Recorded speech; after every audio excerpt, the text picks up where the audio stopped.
Thich Minh Tu, walking barefoot, subsisting on alms, seeking shelter in forests, bushes, or cemeteries. In recent weeks, the story that has captured the imagination of millions of Vietnamese is not the intense power struggle among their top leaders. It is the journey of a humble man, Thich Minh Tu, who has devoted himself to Buddhism through 13 austere practices aimed at achieving non-self and relinquishing all worldly attachments. The solitary monk, who has earned massive public respect through the widespread social media coverage of his journey across Vietnam, presents a unique, unprecedented test for the Vietnamese state to demonstrate its commitment to religious freedom as enshrined in its constitution. Thich Minh Tu's rigorous adherence to Dhutanga involves walking barefoot, subsisting on alms, seeking shelter in forests, bushes, or cemeteries, and relinquishing all material possessions.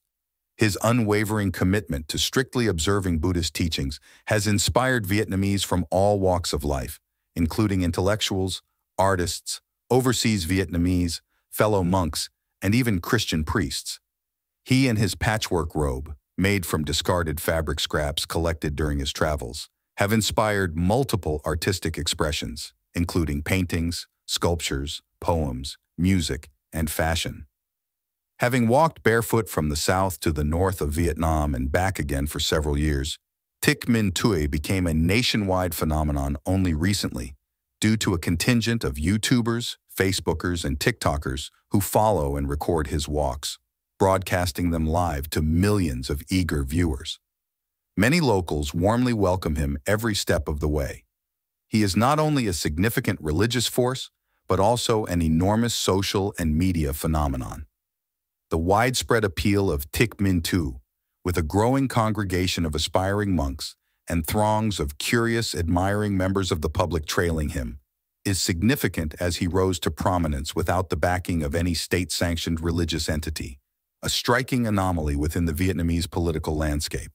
The authorities are typically highly cautious towards any large-scale spontaneous mobilization that could potentially undermine social and regime stability.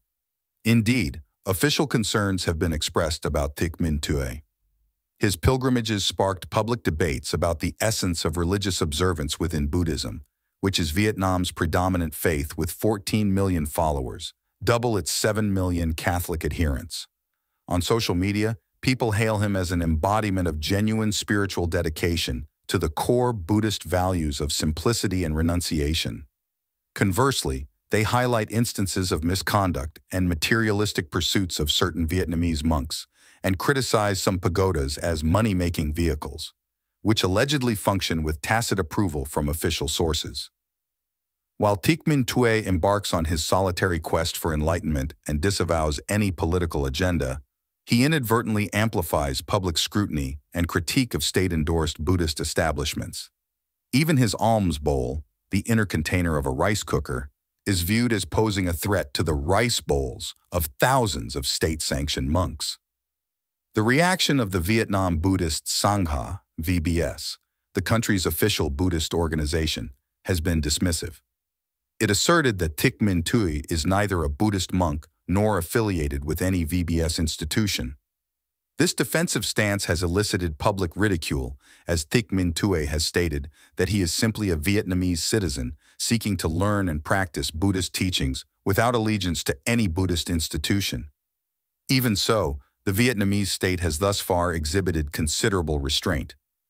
It has adopted a wait-and-see approach, neither endorsing the monk nor banning his practice. Notably, the Vietnamese Government Committee for Religious Affairs states that he is not a Buddhist monk within the VBS establishment, stopping short of denying his status as a Buddhist monk, a subtle deviation from the VBS statement. It reaffirms the policy of respecting religious freedom and pledges not to obstruct the pursuit of Buddhist teachings on the right path. This may signal government disapproval towards Buddhist monks who exploit the faith for financial gain and is possibly a subtle endorsement of genuine Buddhist practitioners as a countermeasure against these negative phenomena. Earlier this year, the government disciplined the abbot of Ba Vang Pagoda over its financially motivated display of a strand of Buddha's hair.